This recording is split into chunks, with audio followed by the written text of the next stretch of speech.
In tutti i miei video subacquei mi avete sempre visto pescare con un arbalete artigianale, dotato di doppio elastico, estremamente preciso e potente sulla lunga distanza. Ci avevo lavorato molto, in decine e decine di pescate, rendendolo così il fucile perfetto per me.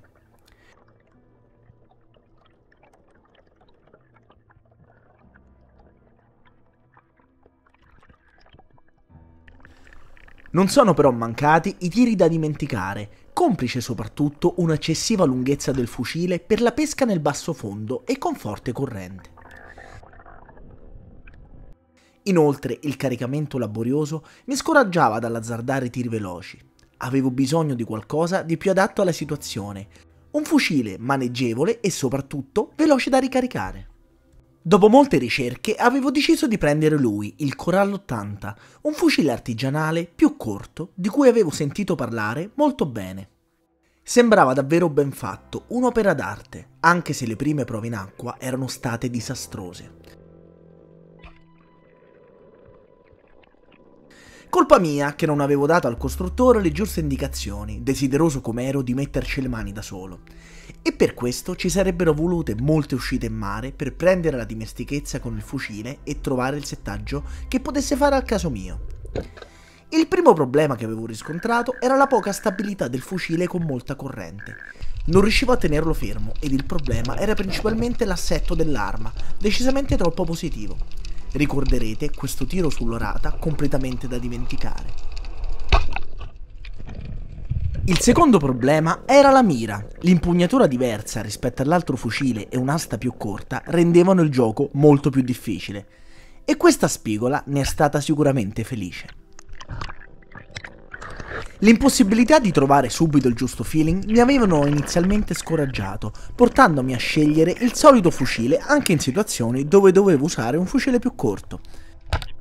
E così avevo deciso che non potevo solamente pescare, ma dovevo concentrarmi sul mio fucile e renderlo perfetto. Eccoci qua nel laboratorio. Ora non devo pensare a pescare, ma devo un attimo concentrarmi sul fucile, perché il danno l'ho fatto io. Il costruttore me l'aveva dato perfetto, però con un'asta più corta e più spessa, quindi il fucile era perfetto. Però io ho voluto mettere un'asta più sottile, ovviamente l'ho squilibrato, quindi non solo il fucile era instabile perché sostanzialmente più leggero di punta, però era anche difficile mirare. Quindi ho voluto ora aggiungere un'asta un pochino più lunga, 10 cm più lunga, scusate, 5 cm più lunga, in modo da avere, diciamo, una mira più semplice. Poi mano a mano, prendendoci la mano, ritornerò magari all'asta originale del costruttore.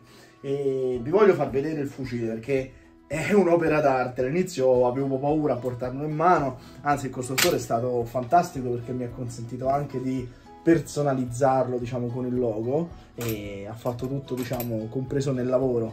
E come vedete l'impugnatura ha un grip, è proprio costruita sulla mia mano, mi ha chiesto le misure e quindi è perfetta per la mia mano che è enorme, come la potete vedere. Mulinello piccolissimo. Vi faccio vedere con cosa ho pescato finora. Cioè finora ho pescato con un fucile molto più pesante, molto più anche difficile da utilizzare, perché questo è un fucile sostanzialmente che nasce per i pesci abbastanza grandi, quindi è un fucile molto difficile da caricare, che prevede, diciamo, il passaggio del filo in più posti. Bisogna mettere inizialmente un paio di o-ring, poi io li ho tolti perché sennò era difficilissimo, ho fatto una piccola modifica. Fucile molto potente che però mi impedisce anche di sparare all'orata, al sarago che stanno mangiando dietro lo scoglio, perché spesso ho paura di distruggere l'asta e soprattutto non sono veloce abbastanza. Avevo bisogno di un fucile veloce. E come vedete questo qui è molto più snello e come tutte le cose fatte in Italia dagli artigiani vale tutto quello che costa.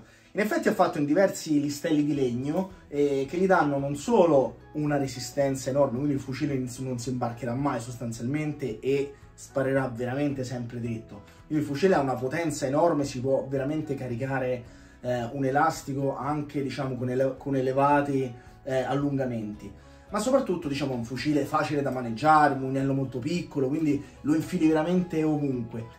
Ora, visto che a me mi serviva un fucile veloce da utilizzare, ma in qualsiasi profondità comunque, quindi Questo lo posso caricare con una mano, tanto io sono alto, ci metto un secondo a caricarlo. Soprattutto ho scelto un'asta con la letta verso l'alto, così non devo mettere l'o-ring e praticamente in un secondo lo carico. Veramente ci metto 30 secondi a ricaricare e spesso succede con i cefali che tu dopo aver sparato i cefali continuano a girarti intorno. Quindi se ne l'hai mancato puoi, diciamo, se sei veloce, ricaricare e sparare subito. Accedere al fucile è facilissimo, praticamente si tolgono queste due viti a brugola, si toglie anche questa membrana e poi si possono aggiungere e togliere i pesi a seconda di quello che serve a noi. Ora aggiungo una trentina di grammi e vediamo se il fucile risponde meglio. Però stavolta mi porto tutto il kit direttamente a mare in modo che se ci sono problemi posso fare le modifiche direttamente sul posto e creare così il fucile perfetto per me. Dopo una prova iniziale, il fucile aveva un assetto decisamente più interessante, sebbene stavolta affondasse troppo. Avevo esagerato con il peso.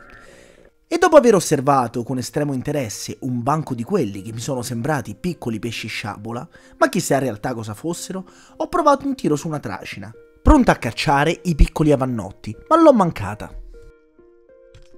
Proprio perché il fucile tendeva troppo verso il basso. Ed è così che ho provato a rimuovere gli ultimi 10 grammi, sperando di trovare finalmente un assetto perfetto. Ora il fucile è perfetto e voglio provare ad esplorare posti dove non ho mai pescato.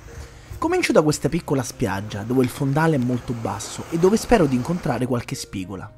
La presenza di molti cormorani mi fa capire che potrebbe esserci la minutaglia ideale per le spigole. Riesco ad avvicinarmi senza spaventarli, si stanno solamente asciugando al sole e hanno già pescato. Intorno alle rocce affioranti però vedo solamente un cefalo che passa veloce, di spigole neanche l'ombra.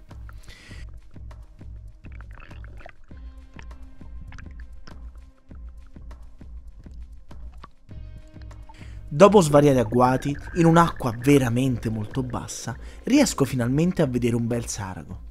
Riesco ad avvicinarmi e ho la possibilità di sparare, ma esito un po' troppo e il pesce scappa via.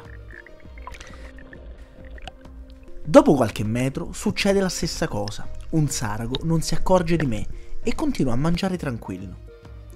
Anche stavolta potrei sparare senza problemi, ma aspetto inutilmente. Devo smetterla di pensare che sto pescando con il vecchio fucile. Questo fucile è perfetto per questa cosa e non devo esitare a premere il grilletto. Sulla via del ritorno mi fermo a osservare gli scarichi abusivi delle villette, ormai in disuso, frutto dell'edilizia selvaggia che ha distrutto queste coste negli anni '80.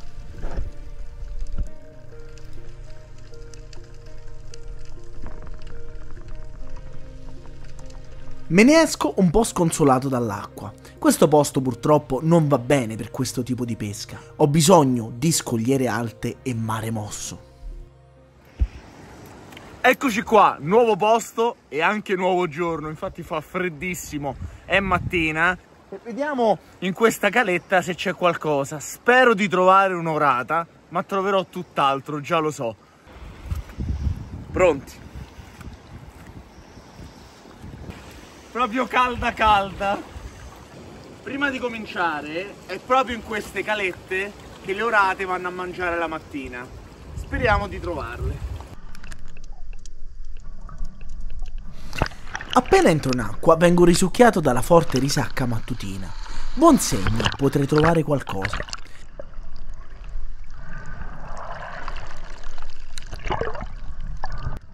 I primi tuffi sono sempre i peggiori, non c'è mai fiato, però ci sono i pesci.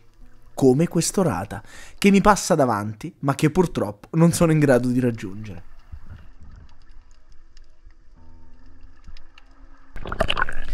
Oggi i pesci sembrano prendermi in giro, come questo cefalo che mi passa a pochi centimetri, mentre cerco di non farmi trasportare via dalle onde.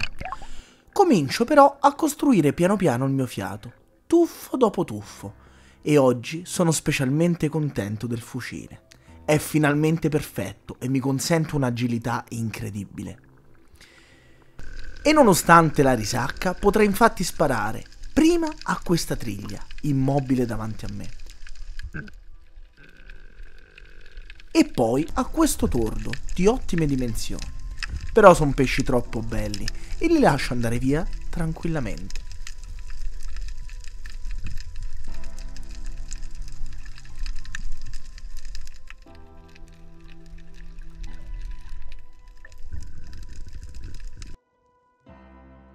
Invece non riesco proprio a far avvicinare questo benedetto cefalo, che mi passa davanti sfidando il mio fiato più di una volta.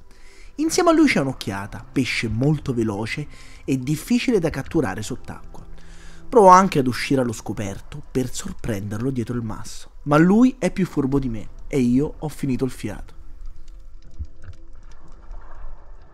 Invece, dopo un paio di tuffi, mi trovo a fare un piccolo aspetto alla fine di un canalone. Un sarago si avvicina curioso da molto lontano e allora non esito a colpire. L'ho preso perfettamente, sebbene non sia di grandi dimensioni. La curiosità del sarago non appartiene tuttavia a questo grosso cefalo che incontro più tardi in una piccola caletta. Stranamente non mi viene incontro e scappa via a tutta velocità.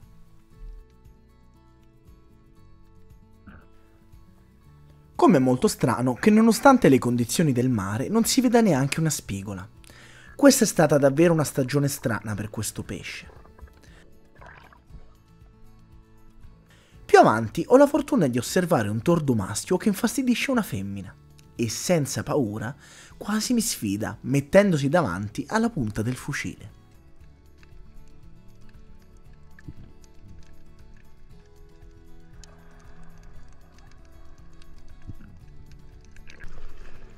Dopo un paio d'ore di su e giù, al termine di un lunghissimo agguato, vedo di sfuggita quella che sembra essere la coda di un sarago.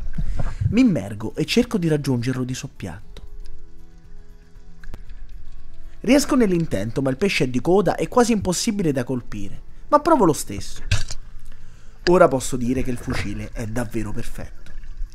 Sulla via del ritorno trovo uno strano oggetto d'acciaio che non so bene definire. Non riesco neanche a tirarlo fuori perché pesa tantissimo e sarebbe pericoloso provarci. Allora, ho esplorato questo nuovo posto, vi devo dire la verità, è stato molto difficile, perché l'acqua comunque era abbastanza mossa, ma soprattutto perché non conoscevo il fondale. Qui il fondale va da 1 metro, poi ci sono spacchi che vanno a 10-15 metri, quindi bisogna pescare, bisogna capire bene qual è la zavorra giusta.